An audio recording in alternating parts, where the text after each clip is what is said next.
Bonjour à tous, nous sommes au mois de mars 2020. Je me dépêche de vous faire une petite vidéo très simple pour vous expliquer comment je nettoie mes jeux. Vous êtes nombreux à me poser la question ou bien à vous la poser entre vous, souvent dans le groupe Au-delà du spirituel, groupe dans lequel on échange pas mal. Alors, c'est très simple comme technique, il n'y a pas plus enfantin.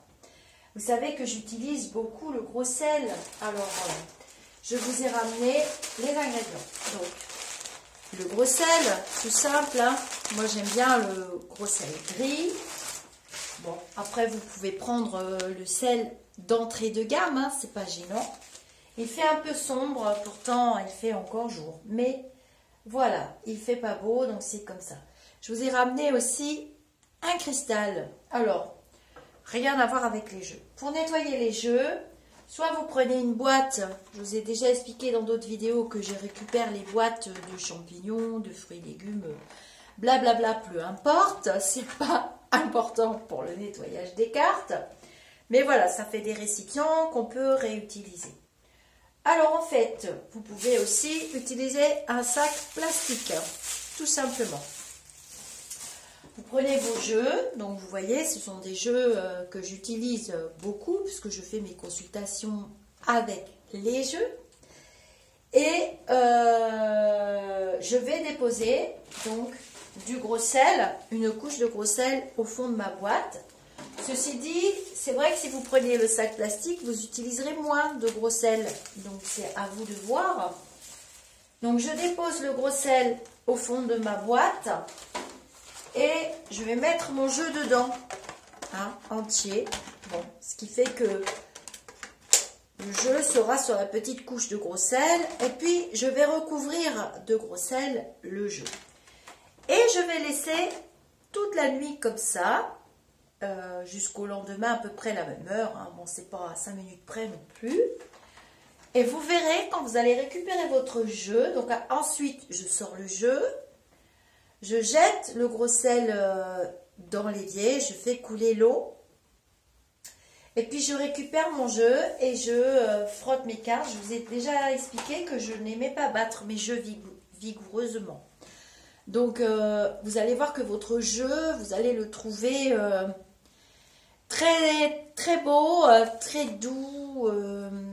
On sent que le jeu, à force de servir, enfin surtout moi parce que j'utilise énormément, c'est mon travail, il devient presque collant, je sais pas, il y a des énergies qui se déposent hein, forcément, surtout en consultation en face à face. Et quand vous le récupérez, qu'il aura passé toute une nuit dans du gros sel, et ben vous verrez que votre jeu devient tout doux. Les cartes n'agrippent plus les unes entre les autres.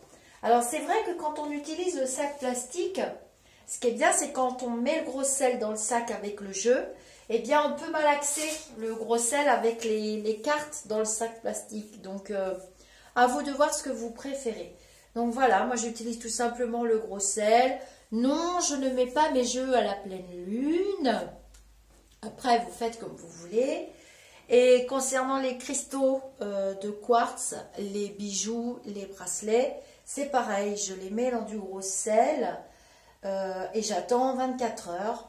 Ensuite, je verse le gros sel dans de l'eau et je récupère. Sachant que les quartz, je les recharge sur la terre. Je vous l'ai déjà dit. Vous pouvez aussi poser vos jeux sur le sol, pourquoi pas. Puisqu'on utilise des éléments quand même. Hein, donc, il faut nettoyer les jeux, les purifier. Les bijoux, c'est pareil. Je l'ai déjà dit dans d'autres vidéos. Après, j'ai lu la sauge, tout ça, vous pouvez passer votre jeu sous la sauge, pourquoi pas. J'ai testé pas mal de techniques et je trouve que le gros sel est vraiment la plus intéressante et j'en suis vraiment aperçue parce qu'en fait, il va emprisonner tout ce qui est mauvais, mais il va aussi le recharger, le jeu. C'est comme ça que je fais. Concernant la pleine lune, moi, j'étale pas mes cristaux, j'étale pas tout ça à la pleine lune parce que déjà, le cristal, il a grandi très très souvent dans un lieu, souvent les mines ou souvent des lieux sombres. Donc je ne crois pas qu'on lui mettait de la pleine lune dans la grotte pour le recharger. Il faut plutôt les décharger. Ça c'est voilà, il y a des pratiques courantes maintenant avec les réseaux sociaux.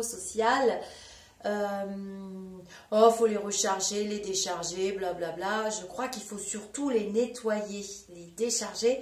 C'est ce qui est intéressant quand on utilise les minéraux, c'est de les décharger puisqu'ils se chargent en permanence. Maintenant, les recharger, je pense que si on les décharge, ils ont déjà leur charge et leur taux vibratoire. Ça, c'est intéressant aussi de calculer le cristal ou la pierre qu'on a dans la main et de calculer son taux vibratoire. On peut trouver des taux vibratoires excellents sur certains galets. Voilà, j'espère que cette vidéo vous plaira et que vous comprendrez. Je les mets dans le groupe Au-delà du spirituel et à vous d'en faire l'usage que vous voulez ou pas.